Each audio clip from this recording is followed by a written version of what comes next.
प्रधानमंत्री नरेंद्र मोदी इस वक्त देवभूमि उत्तराखंड की राजधानी देहरादून में चल रहे ग्लोबल इन्वेस्टर समिट को संबोधित कर रहे हैं। आइए आपको सीधा लिए चलते हैं। लोगों ने पहले ही करके दिखाया है।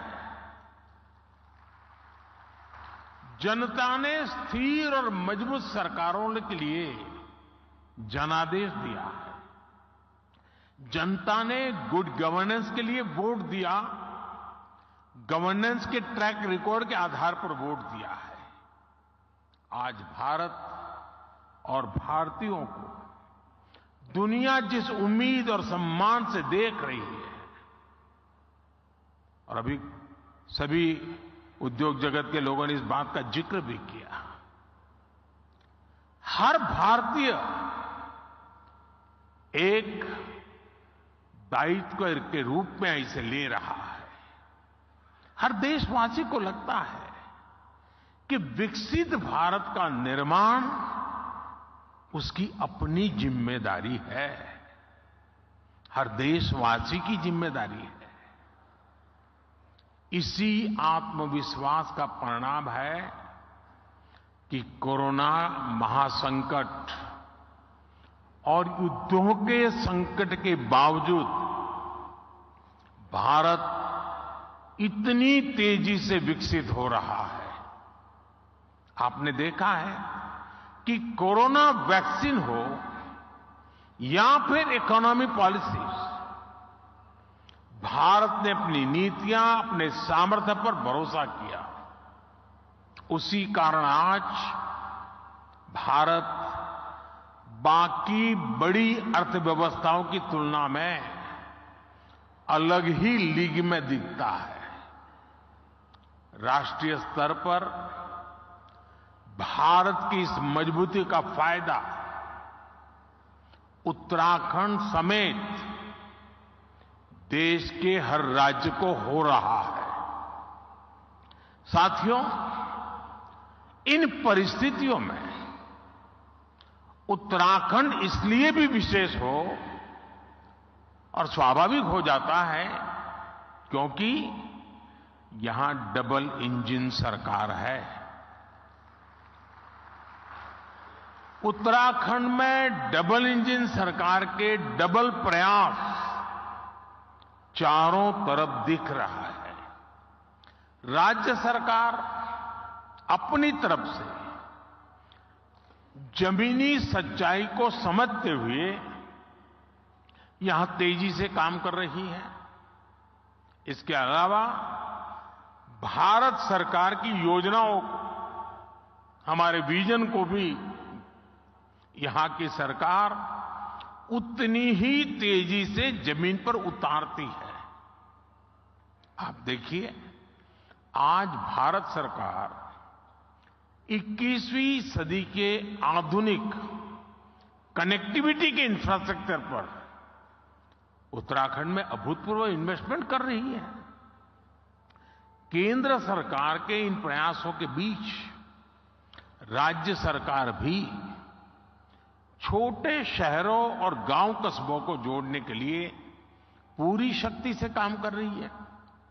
आज उत्तराखंड में गांव की सड़कें हो या फिर चार धाम महामार्ग, इन पर अभूतपूर्व गति से काम चल रहा है। वो दिन दूर नहीं जब दिल्ली देहरादून एक्सप्रेसवे से दिल्ली और देहरादून की दूरी 2.5 घंटे होने वाली है। देहरादून और पंतनगर के एयरपोर्ट के विस्तार से एयर कनेक्टिविटी सशक्त होगी। यहां की सरकार हेली टैक्सी सेवाओं को राज्य के भीतर विस्तार दे रही है। ऋषिकेश, कर्णप्रयाग, ये रेल लाइन से यहां की रेल कनेक्टिविटी सशक्त होने वाली। आधुनिक कनेक्टिविटी जीवन तो आसान बना ही रही है, ये बिजनेस को भी आसान बना रही है। इससे खेती हो या फिर टूरिज्म, हर सेक्टर के लिए नई संभावनाएं खुल रही है। लॉजिस्टिक्स हो स्टोरेज हो, टूर ट्रैवल और हॉस्पिटैलिटी हो, इसके लिए यहां नए रास्ते बन रहे हैं। और ये हर नया रास्ता हर इन्वेस्टर के लिए एक गोल्डन अपॉर्चुनिटी लेकर आया है। साथियों, पहले की सरकारों की अप्रोच थी कि जो इलाके सीमा पर है उन्हें ऐसा रखा जाए कि एक्सेस कम से कम हो। डबल इंजन सरकार ने इस सोच को भी बदला है। हम सीमावर्ती गांवों को लास्ट विलेज नहीं बल्कि देश के फर्स्ट विलेज के रूप में विकसित करने में जुटे हैं। हमने एस्पिरेशनल डिस्ट्रिक्ट प्रोग्राम चलाया, अब एस्पिरेशनल ब्लॉक प्रोग्राम चला रहे हैं। ऐसे गांव, ऐसे क्षेत्र जो विकास के हर पहलू में पीछे थे, उन्हें आगे लाया जा रहा है। यानी हर इन्वेस्टर के लिए उत्तराखंड में बहुत सारा ऐसा अनटैप्ड पोटेंशियल है जिसका आप ज्यादा से ज्यादा लाभ उठा सकते हैं। साथियों, डबल इंजन सरकार की प्राथमिकताओं का उत्तराखंड को कैसे डबल फायदा मिल रहा है, इसका एक उदाहरण टूरिज्म सेक्टर भी है। आज भारत को देखने के लिए भारतीयों और विदेशियों दोनों में अभूतपूर्व उत्साह देखने को मिल रहा है। हम पूरे देश में थीम बेस्ड टूरिज्म सर्किट तैयार कर रहे हैं। कोशिश ये है कि भारत के नेचर और हेरिटेज दोनों से ही दुनिया को परिचित कराया जाए। इस अभियान में उत्तराखंड टूरिज्म का एक सशक्त ब्रांड बनकर उभरने वाला है। यहां नेचर, कल्चर, हेरिटेज सब कुछ है। यहां योग, आयुर्वेद, तीर्थ, एडवेंचर स्पोर्ट्स, हर प्रकार की संभावनाएं हैं। इन्हीं संभावनाओं को एक्सप्लोर करना और उन्हें अवसरों में बदलना, ये आप जैसे साथियों की प्राथमिकता जरूर होनी चाहिए। और मैं तो एक और बात कहूंगा, शायद यहां जो लोग आए हैं उनको अच्छा लगे बुरा लगे, लेकिन यहां कुछ लोग ऐसे हैं कि जिनके माध्यम से उन तक तो मुझे बात पहुंचानी है, लेकिन उनके माध्यम से उन तक भी पहुंचानी है जो यहां नहीं है। खास करके देश के धन्ना सेठों को मैं कहना चाहता हूं, अमीर लोगों को कहना चाहता हूं, मिलियनर बिलियनर से कहना चाहता हूं। हमारे यहां माना जाता है, कहा जाता है, जो शादी होती है ना, वो जोड़े ईश्वर बनाता है, ईश्वर तय करता है जोड़ा। मैं समझ नहीं पा रहा हूं, जोड़े जब ईश्वर बना रहा है तो जोड़ा अपने जीवन की यात्रा उस ईश्वर के चरणों में आने के बजाय विदेश में जाकर के क्यों करता है?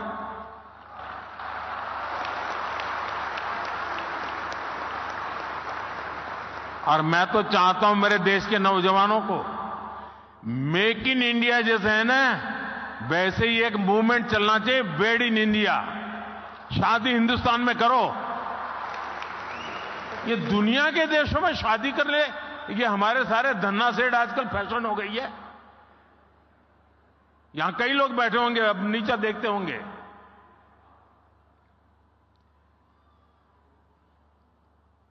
और मैं तो चाहूंगा आप कुछ इन्वेस्टमेंट कर पाओ न कर पाओ छोड़ो, हो सकता है सब लोग न करें, कम से कम आने वाले 5 साल में आपके परिवार की एक डेस्टिनेशन शादी उत्तराखंड में करिए।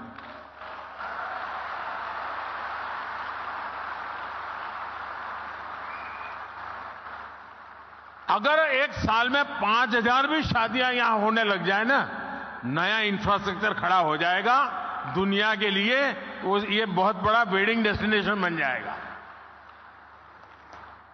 भारत के पास इतनी ताकत है, मिलकर के तय करे कि ये करना है, हो जाएगा जी, इतना सामर्थ्य है। साथियों, बदलते हुए समय में आज भारत में भी परिवर्तन की एक तेज हवा चल रही है। बीते 10 वर्षों में एक आकांक्षी भारत का निर्माण हुआ है। देश की एक बहुत बड़ी आबादी थी जो अभाव में थी, वंचित थी, वो असुविधाओं से जुड़ी है। अब वो उन सारी मुसीबतों से निकल करके सुविधाओं के साथ जुड़ रही है, नए अवसरों से जुड़ रही है। सरकार की कल्याणकारी योजनाओं की वजह से 5 साल में 13.5 करोड़ से ज्यादा लोग गरीबी से बाहर आए हैं।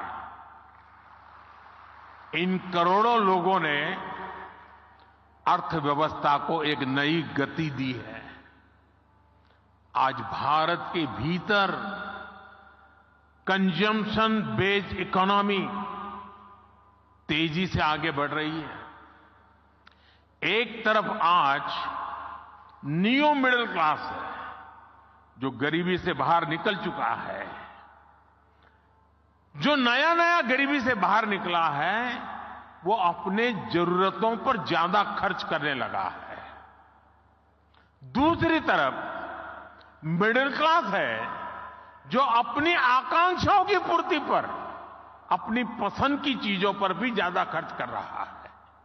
इसलिए हमें भारत के मिडिल क्लास की पोटेंशियल को समझना होगा। उत्तराखंड में समाज की ये शक्ति भी आपके लिए बहुत बड़ा मार्केट तैयार कर रही है। साथियों, मैं आज उत्तराखंड सरकार को house of Himalaya brand launch करने के लिए बहुत बहुत बधाई देता हूं। ये उत्तराखंड के लोकल उत्पादों को विदेशी बाजारों में स्थापित करने के लिए बहुत अभिनव प्रयास है। ये हमारी वोकल फॉर लोकल और लोकल फॉर ग्लोबल की अवधारणा को और मजबूत करता है। इससे उत्तराखंड के स्थानीय उत्पादों को विदेशी बाजारों में पहचान मिलेगी, नया स्थान मिलेगा।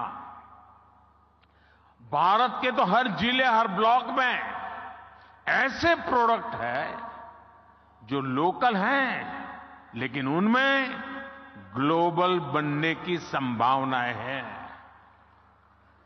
मैं अक्सर देखता हूं कि विदेशों में कई बार मिट्टी के बर्तन को भी बहुत स्पेशल बनाकर प्रस्तुत किया जाता है। ये मिट्टी के बर्तन वहां बहुत महंगे दामों में मिलते हैं। भारत में तो हमारा विश्वकर्मा साथी ऐसे अनेक बेहतरीन प्रोडक्ट्स पारंपरिक रूप से बनाते हैं। हमें स्थानीय उत्पादों के लिए इस तरह के महत्व को भी समझना होगा और इनके लिए ग्लोबल मार्केट को एक्सप्लोर करना होगा। और इसलिए ये जो हाउस ऑफ हिमालय ब्रांड आप लेके आए हैं, उसे मुझे एक व्यक्तिगत रूप से आनंद का विषय है मेरे लिए।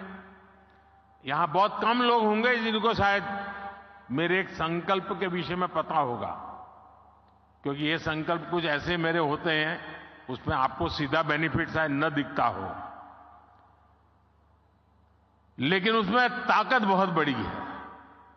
मेरा एक संकल्प है, आने वाले कुछ समय में मैं इस देश में 2 करोड़ ग्रामीण महिलाओं को 2 करोड़ ग्रामीण महिलाओं को लखपति बनाने के लिए मैंने लखपति दीदी अभियान चलाया है। 2 करोड़ लखपति दीदी बनाना हो सकता है कठिन काम होगा, लेकिन मैंने मन में संकल्प बना लिया है। ये हाउस ऑफ हिमालय जो ब्रांड बनती है ना, तो मेरा जो 2 करोड़ लखपति दीदार बनाने का काम है ना, वो तेजी से इसमें बढ़ जाएगा। और इसलिए भी मैं धन्यवाद करता हूं। साथियों, आप भी एक बिजनेस के रूप में यहां के अलग अलग जिलों में ऐसे प्रोडक्ट्स की पहचान करें। हमारी बहनों के सेल्फ हेल्प ग्रुप्स हो, एफपीओज हो, उनके साथ मिलकर नई संभावनाओं को तलाश करें। ये लोकल को ग्लोबल बनाने के लिए एक अद्भुत पार्टनरशिप हो सकती है। साथियों, इस बार लाल किले से मैंने कहा है कि विकसित भारत के निर्माण के लिए नेशनल कैरेक्टर, राष्ट्रीय चरित्र को सशक्त करना होगा। हम जो भी करें वो विश्व में श्रेष्ठ हो। हमारे स्टैंडर्ड दुनिया फॉलो करे। हमारी manufacturing zero effect, zero defect के सिद्धांत पर हो। एक्सपोर्ट ओरिएंटेड मैन्युफैक्चरिंग कैसे बढ़े, हमें अब इस पर फोकस करना है। केंद्र सरकार ने पीएलआई जैसा एक महत्वाकांक्षी अभियान चलाया है। इसमें क्रिटिकल सेक्टर्स के लिए एक इकोसिस्टम बनाने का संकल्प स्पष्ट दिखता है।